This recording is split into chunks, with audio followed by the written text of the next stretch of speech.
आज का ये वीडियो प्राइवेट कॉलेज के बीएचएमएस स्टूडेंट और एमडी स्टूडेंट के लिए है। अगर आप चैनल पे नए हैं तो सब्सक्राइब कर लीजिए ऐसे और इन्फॉर्मेटिव वीडियोज के लिए और बेल आइकॉन को प्रेस कर लीजिए। अभी तक प्राइवेट कॉलेज के स्टूडेंट को ये गलत बताया जाता था कि उनके कॉलेज में बीएचएमएस के इंटर्नशिप और एमडी के दौरान कोई स्टाइपेंड नहीं मिलता है क्योंकि वो प्राइवेट कॉलेज है। अगर ऐसा होता तो फिर ये रूल ऑल ओवर इंडिया होना चाहिए था, लेकिन वेस्ट बंगाल के बीएचएमएस कॉलेज में इंटर्नशिप में स्टाइपेंड मिलता है और ऑल ओवर इंडिया के सारे कॉलेज एनसीएच के अंडर में आते हैं। तो जो रूल एनसीएच बनाएगा वो सब पे लागू होगा, ऐसा नहीं कि एक पे लागू होगा दूसरे पे नहीं होगा, या एक स्टेट में लागू होगा दूसरे पे नहीं होगा। और ये चीज़ मैं आज आपको प्रूफ के साथ दिखाऊंगा। ये नोटिफिकेशन आप देख सकते हैं 6 दिसंबर 2022 का है, नेशनल कमीशन फॉर होम्योपैथी का। इसमें 14 नंबर पे स्टाइपेंड के बारे में लिखा हुआ है। ये है 14 number, compulsory rotatory internship training.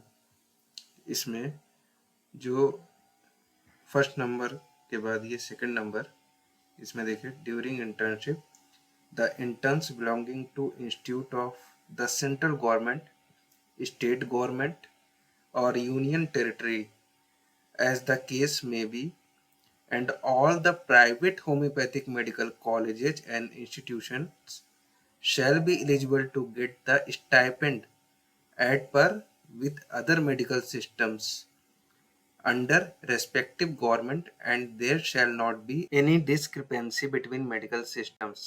यानी इस मेडिकल सिस्टम में बिना किसी भेदभाव के, चाहे वो central government, state government, union territory का कोई भी गवर्नमेंट या प्राइवेट कॉलेज हो, सारे प्राइवेट कॉलेज को यहाँ पे बोला गया है सबको स्टाइपेंड देना पड़ेगा। अब सवाल ये है कि कितना स्टाइपेंड दिया जाना चाहिए, अब वो देखते हैं, क्योंकि वो पैसा सरकार देती है देने के लिए। आज आप लोग देखेंगे कि प्राइवेट कॉलेजेस में कितना स्टाइपेंड का पैसा आता है बीएचएमएस और एमडी में, जो कॉलेज से मिलता ही नहीं है स्टूडेंट को।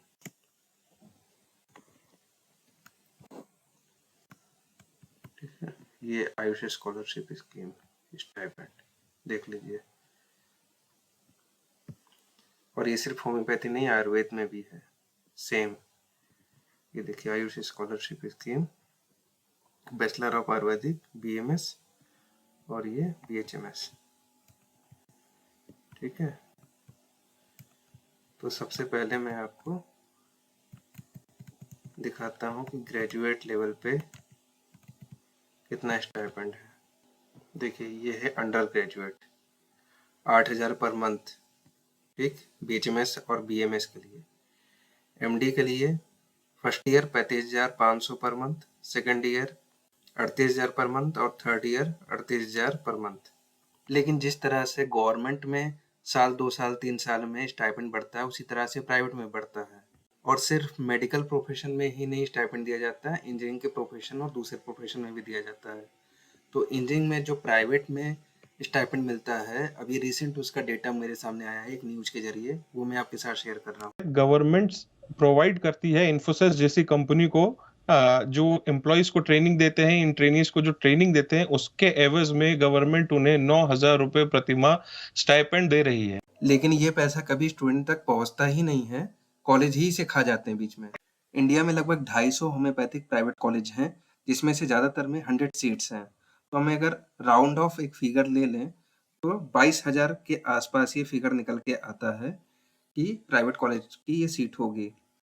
और इसी तरीके से बीएमएस की चूंकि संख्या ज़्यादा है, उनके प्राइवेट कॉलेज भी ज़्यादा है, तो उनका अगर हम एक राउंड ऑफ फिगर लें, लगभग 28,000 पकड़ लेते हैं एक राउंड ऑफ फिगर, तो टोटल जो सीट निकल के आती है वो 50,000 निकल के आती है सिर्फ बीएचएमएस और बीएमएस की। उसके बाद इन दोनों में एमडी की जो सीट्स हैं उनको हम टोटल करके मल्टीप्लाई कर लें, फिर उसे स्टाइपेंड मनी से अगर मल्टीप्लाई करें तो आप देखेंगे हर साल कितने 100 करोड़, और पिछले 10 साल में कितने हजार करोड़, और जब से ये कोर्सेज शुरू हुए हैं तब से न जाने कितने हजारों करोड़ का स्कैम ये निकल के आएगा। और ये पैसा स्टूडेंट का पैसा है, क्योंकि वो जो फीस प्राइवेट कॉलेज को देते हैं उसमें से कुछ हिस्सा गवर्नमेंट को भी जाता है, जिसके बदले गवर्नमेंट उनको स्टाइपेंड देती है। इसलिए एडमिशन से पहले स्टूडेंट ये कंफर्म जरूर कर लें कि वहाँ स्टाइपेंड मिलता है कि नहीं प्राइवेट कॉलेज में। दूसरी बात, अगर एडमिशन हो चुका है, स्टाइपेंड नहीं दिया जा रहा है, तो इसकी कंप्लेन एनसीएच को करें, नहीं तो फिर कोर्ट का रास्ता अपनाएं, या फिर अपनी डिग्री कंप्लीट होने का इंतजार करें। जब सारे पेपर वर्क कंप्लीट हो जाएं तो उसके बाद आप इंडिविजुअली कोर्ट से इस पैसे को ले सकते हैं, केस लड़के, केस जीत के। ये अमाउंट चेंज भी हो सकता है, इसलिए पूरी जानकारी और रिसर्च करने के बाद अपना डिसीजन खुद लें। स्टाइपेंड के पैसे की तरह ही कॉशन मनी भी एक अमाउंट होता है जो फर्स्ट ईयर के फीस के साथ जमा होता है। वो पैसा भी वापस नहीं किया जाता है। उस पर मैंने एक अलग वीडियो बना के रखा है जो आपको प्लेलिस्ट में मिल जाएगा। अगर ये जानकारी आपको अच्छी लगी हो तो इंडिया के सारे प्राइवेट कॉलेज के स्टूडेंट के साथ इसे शेयर करिए। अब समय आ गया है कि इंडिया के प्राइवेट कॉलेज जो आयुर्वेद और होम्योपैथी के हैं, वो सारे स्टूडेंट एकजुट होके सीधे गवर्नमेंट से स्टाइपेंड की डिमांड अपने बैंक अकाउंट में करें, ताकि ये करप्शन बीच से खत्म हो सके। इस तरह से प्राइवेट कॉलेज प्रति स्टूडेंट कम से कम 1 लाख रुपए का घोटाला कर रहे हैं हर साल। और ये सिर्फ स्टूडेंट के साथ ही नहीं हो रहा है, प्राइवेट कॉलेज के टीचरों के साथ भी हो रहा है। उनकी सैलरी में भी इसी तरीके से एचआरए और डीए का पैसा काट लिया जाता है, उनको बताया तक नहीं जाता उसके बारे में। तो जिस तरह से स्टूडेंट के 2 जगह पैसे काटे जा रहे हैं, उसी तरह से टीचर्स के 2 जगह पैसे काटे जा रहे हैं, और दोनों को इसकी इन्फॉर्मेशन नहीं दी जाती है। जबकि ये रूल कंपलसरी कर देना चाहिए प्राइवेट कॉलेजेस के लिए कि एचआरए और डीए का अमाउंट सैलरी में एक साथ इंक्लूड करके टीचर्स के अकाउंट में ट्रांसफ़र किया जाए, और कैंपस में रहने वाले टीचर से उसका अलग से पेमेंट लिया जाए रिसिप्ट के साथ, ताकि इसका बेनिफिट टीचर्स को इनकम टैक्स रिटर्न फाइल में मिल सके।